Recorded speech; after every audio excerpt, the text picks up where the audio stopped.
Shalom,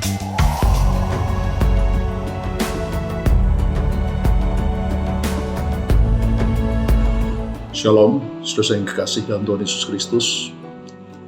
Pada saat kita anak-anak Tuhan menghadapi masalah dan persoalan dalam hidup kita, maka biasanya kita lari kepada Tuhan. Apakah persoalan itu berupa sakit penyakit, masalah ekonomi, atau masalah lain yang kita hadapi, kita biasa lari kepada Tuhan di dalam doa, mohon pertolongan Tuhan. Tapi pada waktu kita berdoa, seringkali kita membayangkan dalam pikiran kita, dalam hati kita, bagaimana caranya Tuhan menolong kita. Tapi saudara, Allah yang kita sembah adalah Allah yang Maha Kuasa, pencipta langit dan bumi dan segala isinya. Tuhan bisa melakukan 1001 cara, bahkan yang tidak terpikirkan sama sekali oleh kita, untuk menolong kita, anak-anaknya. Saya pernah bertahun-tahun yang lalu divonis oleh dokter mengalami penurunan fungsi ginjal. Fungsi ginjal saya tinggal 35%. Dan kalau ini terus menurun, maka akhirnya bisa terpaksa dilakukan cuci darah karena gagal ginjal. Dan dokter berkata di dunia ini tidak ada obat yang bisa menaikkan fungsi ginjal. Maksimal hanya ada obat yang bisa mempertahankan fungsi ginjal supaya tidak lebih turun lagi. Tapi untuk menaikkan fungsi ginjal, tidak ada obatnya yang dikenal di dunia ini.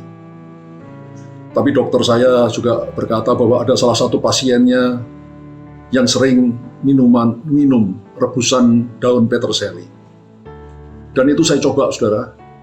Dan puji Tuhan, dengan meminum rebusan daun peterseli yang murah, yang gampang dijumpai di mal-mal, lambat tetapi pasti fungsi ginjal saya yang dikatakan tidak mungkin meningkat lagi, ternyata benar-benar meningkat.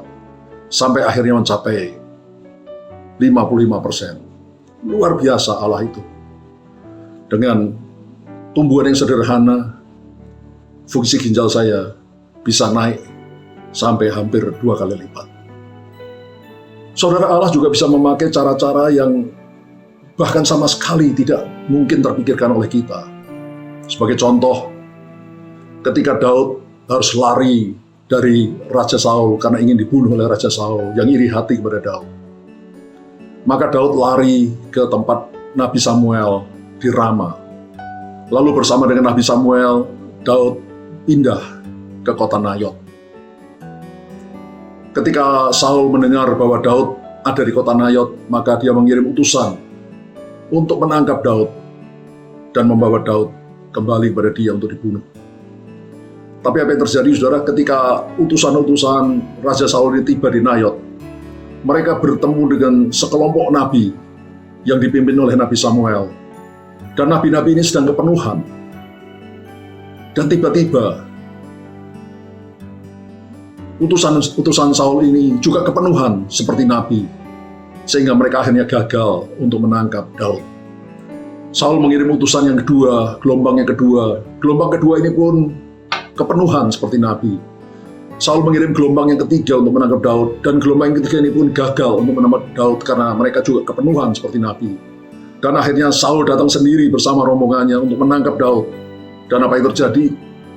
Saul pun kepenuhan seperti nabi, sehingga dia berbaring telanjang sehari-harian, semalam-malaman, sehingga dia juga gagal menangkap Daud.